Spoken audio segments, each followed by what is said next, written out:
नाजरीन, हम हर हफ्ते आपके लिए लाते हैं माहौलियात पर मबनी हमारा प्रोग्राम माहौलियात और हम, जिसके तहत हम आपको रूबरू कराते हैं ऐसे मौजू से जिसका ताल्लुक़ हमारी और आपकी ज़िंदगी से सीधे तौर पर जुड़ा होता है। इसी सिलसिले की कड़ी में इस हफ्ते हम आपको रूबरू कराएंगे उन वजूहात से जिनकी वजह से जंगलों में आग लगती है और जिसकी वजह से न जाने कितने ही जानदार लुक़्मे अजल बन जाते हैं।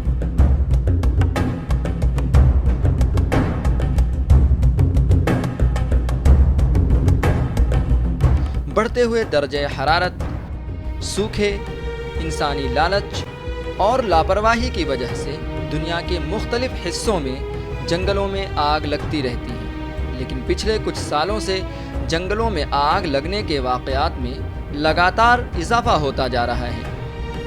आखिर ऐसा क्यों हो रहा है? इसका हमारे माहौलियात पर क्या असर पड़ रहा है? इसकी वजह क्या है और इससे कैसे बचा जा सकता है?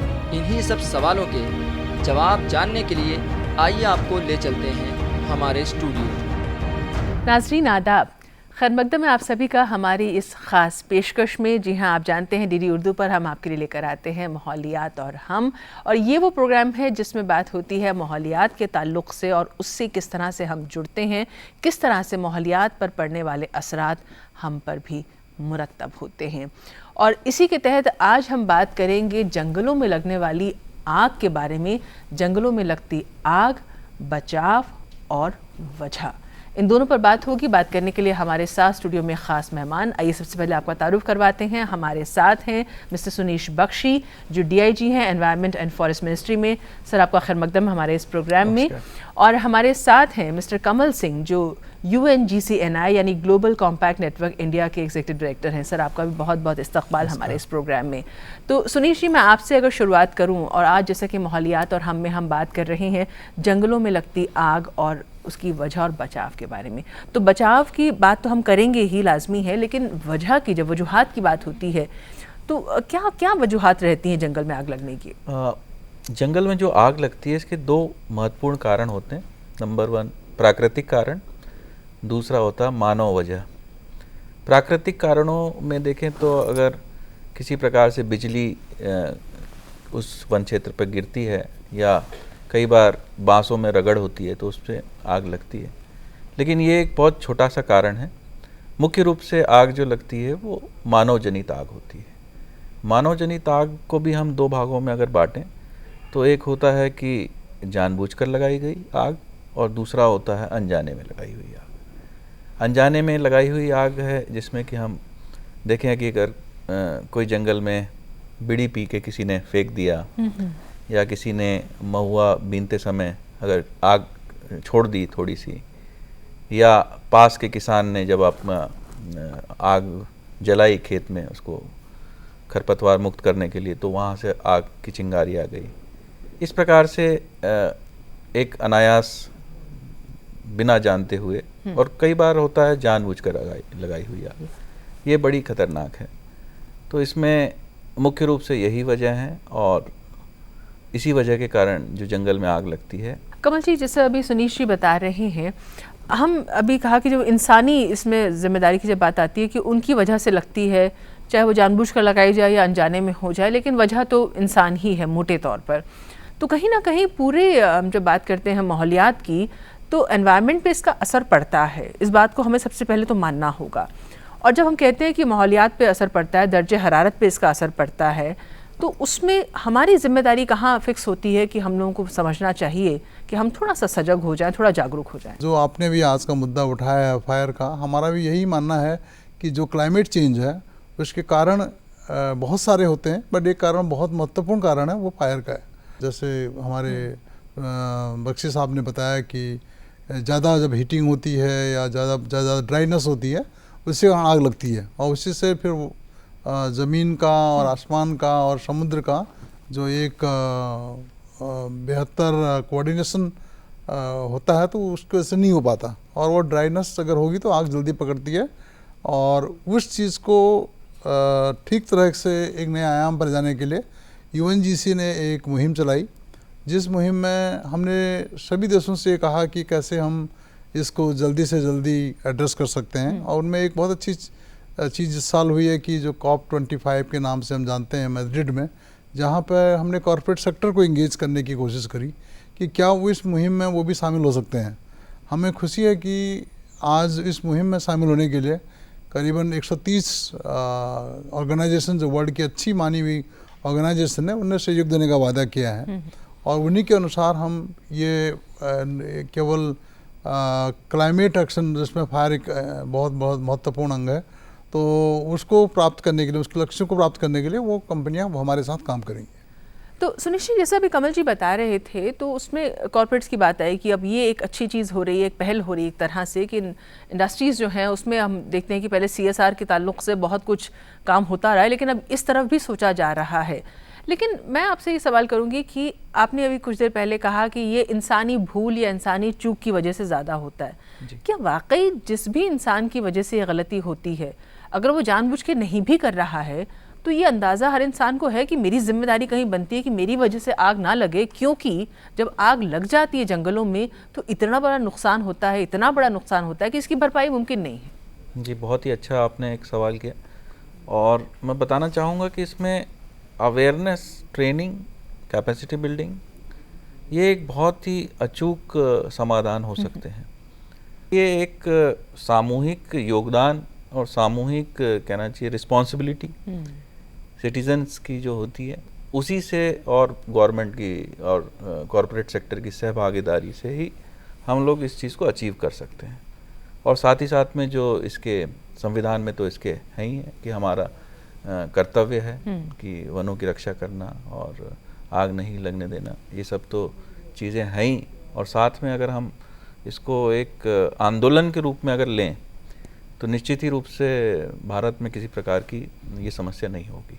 तो इस प्रकार से मैं देखता हूँ कि एक बहुत बड़ा हम लोगों की जिम्मेदारी है कि हम किस प्रकार से जनता को एक अवेयर करें और उनको एक दृष्टिकोण दें कि ये जो है जंगल हमारी बहुत बड़ी धरोहर है। ये किसी एक विभाग की या गवर्नमेंट की संपत्ति नहीं है, ये पूरे विश्व की धरोहर है। अब जैसे क्लाइमेट चेंज की बात की सर ने, तो क्लाइमेट चेंज का किसी पर्टिकुलर देश पे ऐसा है नहीं है कि एक पे ही असर पड़ेगा जी। हम तो एक ऐसी नाव में सवार है कि अगर उसमें छेद हो जाए तो सभी देश उसमें समाहित हो जाएंगे। तो कमल जी, सुनीश जी जो कह रहे हैं कि ये वो नाव है जिसमें छेद हुआ तो पूरी दुनिया इसमें डूबेगी, क्या वाकई पूरी दुनिया इस चीज़ को जानती है, समझती है? या हमें अफसोस है कि पूरी दुनिया अभी भी नहीं जान रही है। और लेकिन जो देश इसमें इसकी महत्ता को समझते हैं, वो अगर वो देश इसमें शामिल हो जाएं इसको चीज़ को और अच्छा बनाने के लिए, तो मैं समझता हूँ कि गोइंग फॉरवर्ड ये अचीवेबल टारगेट्स है।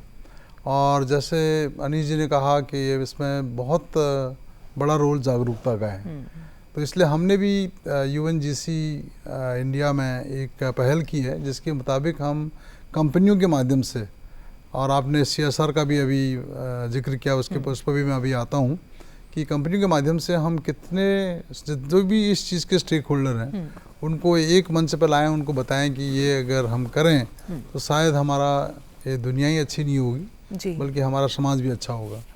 और उसमें क्लाइमेट एक्शन का बहुत बड़ा हाथ है। जो आज की डेट में इतने क्लाइमेट के डिसऑर्डर हो रहे हैं, हर किसी देश में ज़्यादा बारिश, कहीं पे ज़्यादा बर्फ़, कहीं पे कहीं ड्रॉट, कहीं पे पानी का नहीं होना, तो all these are part of that ecological disbalance. और इसी चीज़ को बैलेंस करने के लिए हमें बहुत बड़ी साझेदारी की ज़रूरत है। और इसीलिए UN ने जो अपना 17वां गोल लिखा है वो पार्टनरशिप ऑफ द गोल है, वो साझेदारी के लिए है। कि जब तक हर कोई व्यक्ति और संस्थान इसमें शामिल नहीं होता, उन्होंने आंदोलन की बात कही है, तब तक ये चीज़ बहुत मुश्किल से हम अचीव कर पाएंगे। लेकिन कमल जी, आप जिस साझेदारी की बात कर रहे हैं, जो भी मुल्कों के बीच में आपस में जिस तरह समझौते की बात आ रही है, और अभी आप लोगों ने जागरूकता की बात की, अवेयरनेस यानी बेदारी जो है वो बहुत ज़रूरी है। लेकिन हमने देखा है कि पूरी दुनिया में बीच में एक ये होड़ सी हो गई थी कि तरक्की याफ्ता, तरक्की पजीर यानी डेवलपिंग कंट्रीज़, डेवलप्ड कंट्रीज़, उसके बीच में जब बात आई तो कहा कि जो डेवलप कंट्रीज़ हैं वो तो अब पूरी तरह से इस्टेब्लिश हो चुके हैं, डेवलप हो चुके हैं, तरक्की कर चुके हैं, तो उनके लिए बड़ा आसान है, बड़ा सहल है ये कहना कि ये मत करो वो मत करो, है ना, मौसमियाती तब्दीली को कंट्रोल करने के लिए। लेकिन जो अभी तरक्की याफ्ता जो भी मुल्क हैं उनके लिए कुछ चीज़ें ज़रूरी हो जाती हैं, तो ये बैलेंस कैसे हो, इसके बारे में कभी बात होती है क्या? या ज़रूरी है, आजकल तो इसी के बारे में बात हो रही है कि कैसे विकास इन मुद्दों पर बातचीत करके कैसे हम करें। और जो सबसे ज़्यादा हार्मफुल इमिशन आ रहा है वो डेवलपिंग कंट्री से उतना नहीं आ रहा जितना कि डेवलप्ड कंट्रीज से आ रहा है जी। और अभी वो इतने विकसित होने के बावजूद भी अपनी जिम्मेदारियां नहीं समझ रहे हैं कि हम इस प्लेनेट के प्रति हमारी क्या जिम्मेदारियां हैं, हम इसको कैसे सॉल्व करेंगे, कैसे इसको आगे बढ़ाएंगे। फिर भी जो विकासशील देश हैं जैसे हमारा देश है, हमारा देश का भी यही कहना है कि हम विकास क्या इन चैलेंजेस को, इन चुनौतियों को रख के भी कर सकते हैं। मेरा मानना है कि हाँ हम कर सकते हैं, क्योंकि हमें उसमें एक अपना पर्सपेक्टिव रखना पड़ेगा जिसमें बहुत तरीके ऐसे हैं जो आज हमारे विश्व में अवेलेबल हैं, जिनके द्वारा विकास के साथ साथ हम इन जो प्लेनेट के इकोलॉजिकल डिसबैलेंसेस हैं उसको हम एड्रेस कर पाएंगे। जी सुनीश जी, हम जब जंगलों पे जो आग लगती है उनकी बात करते हैं तो उसमें वजूहात की बात अभी आपने बहुत इंटरेस्टिंग कई इसमें जो पहलू हैं वो सामने रखे, लेकिन इसमें हम अगर इस बात को समझें कि कहते हैं कि छोटे फ़ायदे के लिए बड़ा नुकसान, क्या आज तक कभी इस तरह सोचा गया है कि हर वो इंसान, हर वो आदमी जो छोटी सी गलतियाँ चूक कर जा रहा है वो कितना बड़ा नुकसान कर रहा है? उस नुकसान में मैं अब आपसे समझना हम ये चाहेंगे कि हम इंसानी नुकसान के ताल्लुक से बात करें, जानवरों के लिहाज से बात करें, मौसमियाती तब्दीली के लिहाज से बात करें, दर्जे हरारत के लिहाज से बात करें, तो मोटे तौर पे किस तरह देखते हैं? क्योंकि जब जंगलों में आग लगती है तो कार्बन डाइऑक्साइड का भी एक इशू होता है कि बहुत ज़्यादा धुआं और आलूदगी जो है वो बढ़ जाती है। आपने देखा होगा कि जो ठंड के हालात थे और दिल्ली में किस प्रकार से प्रदूषण था, तो उसका मेन कारण जो था आसपास के पराली जलाना है, ये भी एक कारण था उसका। तो जहाँ भी आग लगेगी वहाँ पर कार्बन डाइऑक्साइड जो है वातावरण में ऊपर आएगा और वो एक ब्लैंकेट शीट बना लेता है उस एरिया में, जिससे कि ग्लोबल वार्मिंग उस क्षेत्र की बढ़ जाती है पर्टिकुलरली। तो हमें ये देखना होगा कि हमें जो एक छोटा सा think globally and act locally, ये एक प्रकार से हर नागरिक के दिमाग में जाना पड़ेगा कि हमको किस प्रकार से अपने क्षेत्र में हमको किस प्रकार से ग्रीनरी बढ़ानी है, पानी को किस प्रकार से बचाना है। न केवल उससे पूरा का पूरा एक जो साइकिल है, एनवायरमेंटल साइकिल होते हैं, जिसमें water cycle plays a very important role, मतलब उसमें बहुत ही इंपॉर्टेंट होता है। जब आग की बात करते हैं तो हमें पानी की भी बात करनी होगी जी, क्योंकि अगर हमारा पानी कम है तो वहीं पे आग लगेगी। ये एक बहुत महत्वपूर्ण, जैसा भी बताया आप कह रहे हैं पानी कम है तो वहीं पे आग लगेगी, इसका क्या पीछे का मतलब, अगर मतलब समझना चाहते हैं? ड्राइनेस बढ़ जाती है पृथ्वी में जब जमीन के अंदर, जैसे ऑस्ट्रेलिया में जो भीषण आग लगी, इसका एक कारण ये है कि 11 वर्षों तक के वहाँ पर अभी पिछले 11 वर्षों में उतनी पर्याप्त वर्षा ही नहीं हुई, सूखा पड़ा हुआ था। तो एक कहना चाहिए एक तिनके में आग लगना बारूद के समान हो गया था। तो इसीलिए हमारे प्रधानमंत्री जी ने भी अभी एक अलग जल शक्ति मंत्रालय का ही निर्माण कर लिया कि हमारा जल कितना महत्वपूर्ण है भारत की दृष्टि से, विश्व की दृष्टि से भी। अभी ये भी कहा जाता है कि अगला कभी ऐसा विश्व युद्ध हुआ तो शायद जल पे ही होगा। तो उस दृष्टि से हम सोचें कि जल का संग्रहण भी फॉरेस्ट और एनवायरनमेंट के माध्यम से ही हो सकता है। तो जहाँ पे जल रहेगा वहाँ पर नेचुरल एनवायरनमेंट अच्छा रहेगा, वहाँ पे फॉरेस्ट रहेगा, वहाँ पे रेंस अच्छी होंगी, पानी अच्छा बरसेगा और वहाँ पे जीवन खुशहाल होगा। वहाँ नमी रहेगी तो वहाँ नमी रहेगी, खुश्की की गुंजाइश कम रहेगी। जी, अब तो इतनी खुश्की बढ़ चुकी थी ऑस्ट्रेलिया के उसमें कि रेन फॉरेस्ट भी जो था वो भी इसकी चपेट में आ गया। 11 मिलियन एकड़ जो है वहाँ पे क्षति हुई है। तो ये एक बहुत बड़ा कहना चाहिए एक उदाहरण है पूरे विश्व के लिए कि हम अपने को इससे क्या सीख लें कि हमारे देश में भी कभी ऐसा ना हो, क्योंकि इसके पहले ब्राज़ील में भी हुआ और फिर ऑस्ट्रेलिया हुआ और मलेशिया वगैरह में तो लगती ही रहती है आग, आसपास में इंडोनेशिया में लगती है आग, साउथ ईस्ट के कंट्रीज़ में आग लगती है, जिससे कि आसपास का क्षेत्र जो है पूरा धुआं फॉग से भर जाता है। वहाँ के लोगों में जीना मुश्किल हो जाता है। जानवरों की हालत ये है कि लगभग 115 इंडेंजर्ड स्पीशीज़ जो हैं वो तबाह हो गई हैं। ये आप ऑस्ट्रेलिया की बात की ऑस्ट्रेलिया की हाँ जी। तो ये पूरे विश्व के लिए दुखदाई है। ये तो आपने कहा एंडेंजर्ड स्पीशीज़ के बारे में, लेकिन उसके अलावा अदरवाइज भी अगर समझें इसको तो कितने जानवरों का नुकसान हाँ, उसमें वो तो असंख्य हैं। और इसके अलावा भी जो नमी, जो सबसे ज़्यादा कार्बन अवशोषित करता है वो ह्यूमस करता है जंगल का। जी। जो कार्बन होता है फ्लोर का जंगल के, उसमें सबसे ज़्यादा कार्बन होता है, ट्रीज से भी ज़्यादा नीचे होता है। तो वो अगर कार्बन नष्ट हो गया आग से, सरफेस फायर से, तो हम बहुत बड़े कार्बन को अवशोषित करने में चूक गए। पूरी हमारी मेहनत जो है वो हमारी एक आग से बर्बाद हो जाती है जी। तो ये उसमें माइक्रो ऑर्गेनिजम्स होते हैं, बड़े एनिमल्स तो आपको दिखते हैं, कई सारे हमारे बहुत सूक्ष्म जीव होते हैं जो बहुत उपयोगी होते हैं, जो जिसको गुड बैक्टीरियाज कहते हैं, गुड फंगस कहते हैं। ये सब भी जो है नष्ट हो जाते हैं, जिससे हमारे जंगल को बहुत नुकसान होता है। तो कुल मिला के देखें तो ये एक प्रकार का डिज़ास्टर की श्रेणी में आता है, जो जंगलों में लगने वाली आग है।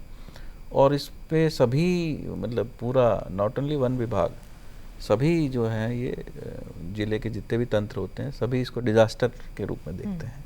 कमल जी, सोते में जागने की बात तो बहुत बार सुनने में आती है, लेकिन हम जागते हुए भी सो रहे हैं पूरी दुनिया के ताल्लुक से अगर आप समझें तो जितना नुकसान अभी बता रहे हैं सुनीश जी, तो कैसे इसको हम देखें कि हम कभी जागेंगे कि नहीं? मतलब हम देखते हैं कि ब्राज़ील में हो रहा है, मलेशिया का जिक्र आ रहा है, पूरी दुनिया में इस तरह के वाक़यात, इस तरह के सानहे, इस तरह के हादसात पेश आ रहे हैं और बढ़ते ही जा रहे हैं। अफसोस की बात तो ये है। नहीं, आपने सही कहा, बिकॉज जो जिस तरह की चुनौतियाँ हैं और जिस तरह के हालात हैं, इन सबको प्राप्त करने के लिए सबसे पहले हमें तो अपना माइंडसेट को बदलना पड़ेगा जी।